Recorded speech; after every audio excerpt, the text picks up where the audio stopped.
માણસનો એવો વહેમ છે કે ખુશી માટે ઘણું ભેળું કરવું પડે છે. હકીકત તો એ છે કે ખુશી માટે ઘણું જાતું કરવું પડે છે.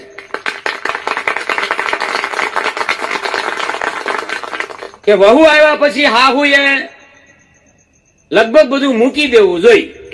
હા, પણ અમુક તમે જો ને આપણે કહીએ ને માં હવે વહુ આવ્યા છે એને બધું હોપી જાય, હું છે ની દઉં પકડી રાખે. તમને કહું આજકાલની આવેલી મારે એને બધું બાઈ દેવાનું.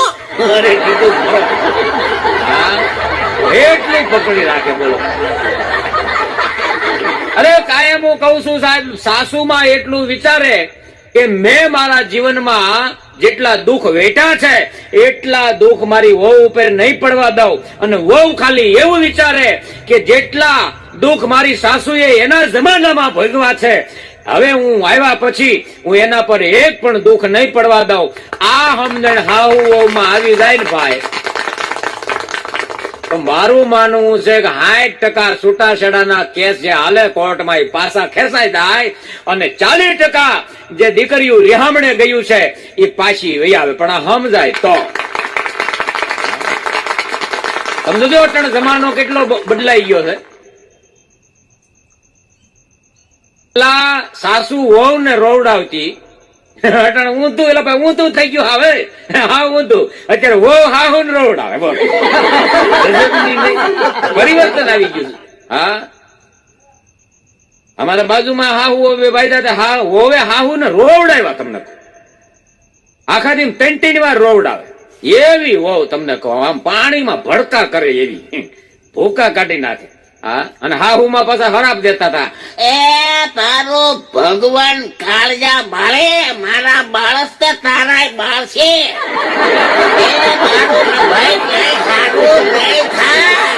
ના ખરાબ દેતા.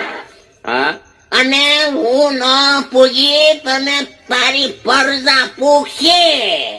આ ખરેખર હું તમને કહું ને, આ છોકરા ખરાબ અને પરજા પૂગે એમાં હાહુમાં જે હરાપ આપે છે ને એ ઉપરથી હાયલું જ આવે છે. આ છોકરા એટલે જ નરાધમ થાય માને ભોગે. હા, અને બીજે દિવસે પાછો અફસોસ થવો જોઈએ કે મારાથી આ સાસુ મને રોવડાવાઈ ગયા. પણ આજની દીકરીઓને લગભગ અમુક ને અફસોસ થતો જ નથી. પછી એની બેનપણી બીજે દિવસે માર્કેટમાં ભેળી થઈને એને દાંત કાઢતા કાઢતા એની હાહુને રોવડાવ્યા હતા, એની રજૂઆત કરી. બોલો, કાલે મારી હાહુને એ કે 3 વાર રોવડાવી. એટલું રોય કે આંખમાંથી ગંગા ને યમુના શરૂ થઈ ગયા. એની બેનપણી હતી ને એ કે તારી હાહુના આંખમાંથી ગંગા જમના નીકળે? હા, ઈ કે ગંગા જમના આંખમાંથી શરૂ થઈ ગયા. એની બેનપણી કે હવે એકવાર હજી રોવડાઈ ની. એ કે કેમ? અરે મારા હાહુ ઈ કે ઉપાડો લીધો છે, હરદ્વાર ગંગા નાવા જાવ. ભાઈ તારી હાહુની આંખમાં નીકળતા હોય અહીંયા નવડાવી દઉં ઢકો નથી. એટલે કીધું શાંતિ રાખ. ગજબ ના માણા થાય. હા, હમણાં નવા વહુ પરણીને આવેલા ઉઘાડે માથે આટા મારતા હતા.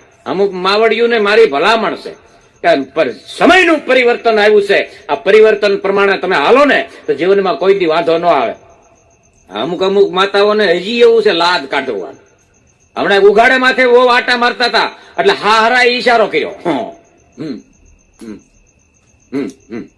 એટલે વહુ રહોડામ ગયા ને તે હાહુમાં વાહે ગયા. તમારે અહીંયા પડદાનો રિવાજ નથી? કે માં પડદાનો રિવાજ તો હોય ને.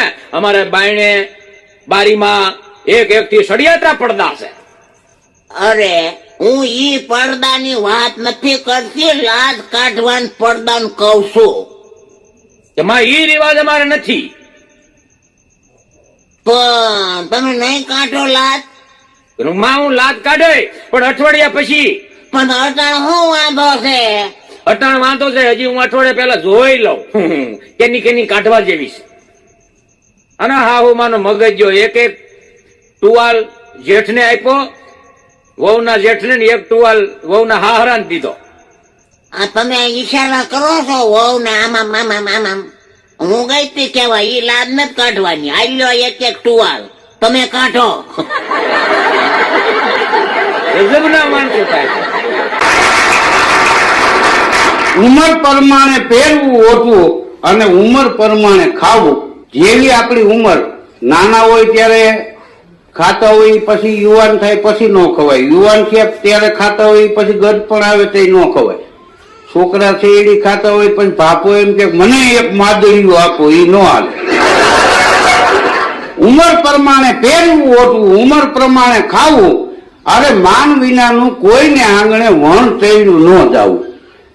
આપણને કોઈક બોલાવે તો જાવું. તમે જોવો મહેમાન અને મોત એ ગમે ત્યારે આવે, એની તારીખ ન હોય કે મહેમાન શુક્રવારે જ આવે કે મહેમાન રવિવારે જ આવે. મહેમાન તો એની અનુકૂળતા આવે, એ તો તમે હુઈ ગયા ને દરવાજા ખખડાવે. ને એને મન પડે ત્યારે આવે. તમે જો આપણો ભારત દેશ જ એક એવો છે કે ત્રણે ત્રણ ઋતુ આપણે માણી શકીએ. મહેમાન અને મોત ગમે ત્યારે આવે, પણ ટાણે આવે તો રૂડા લાગે, કટાણે અકળાવે. આનો આ વરસાદ ચોમાસામાં આવ્યો હોય, આપે ધરાણા કઢિયા વાદળ ચમંકી વીજ, રુદાને રાણો હાંભળો આજ આવી અષાઢી બીજ. આય મહારાજ થતું હોય અને ઈનો ઈ વરસાદ જ કટાણે મોસમ કરતા હોય ને આવે ને તો બધાયના મોઢા બગડી જાય. આ આપણે જીવનમાં ઉતારવા જેવું. કોઈને ત્યાં પ્રસંગમાં જવું ને તો ટાણે જવું, કટાણે જાવ તો લોકો મોઢા બગાડી જાય. ટાઈમ ને હાથવી લેવો. મહેમાને ટાણે આવે તો રૂડા લાગે. તમે ઠામ ઉઠકીને ઊંચા વાળી દીધા પછી રામ રામ કહીને ઉપાડે. જમવાનું ગીત તો બાકી છે. હું વેલો પહોંચી જાત પણ મગનભાઈ રસ્તામાં હામાં મળ્યા વાતું ચડે. પણ તું ભલે વાતું ચડ્યો, ઘેરે એક ફોન મારી દીધો તો તું આવતા અમે રોટલી તૈયાર રાખત ને.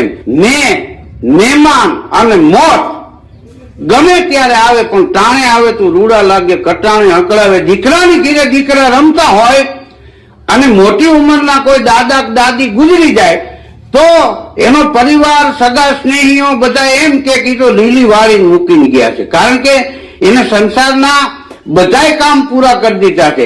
પણ એનું એ મોત કોક યુવાન માણસને આવે, કોઈ બાળકો નાના હોય ને આવે ને તો એ પરિવાર ઉપર શોકનું મોજું ફરી વળે. એટલે આ બધી વસ્તુ ટાણે હારી લાગે, કટાણે એકેય વસ્તુ હારી ન લાગે. હા, આપણે તમે જો અહીં રાજકોટમાં તમે એમ કહો ને કે 8 વાગ્યા આવવાનું તો 3:30 આવે, હજી અડધા હામાં મળશે. ક્યાં જવું? એન્જિનિયરિંગ હોલે કીધું ત્યાંથી તમે આવીશ, બસ પૂરી થઈ ગઈ. તું આવી ત્યાં સુધી રાહ જોવે તારી.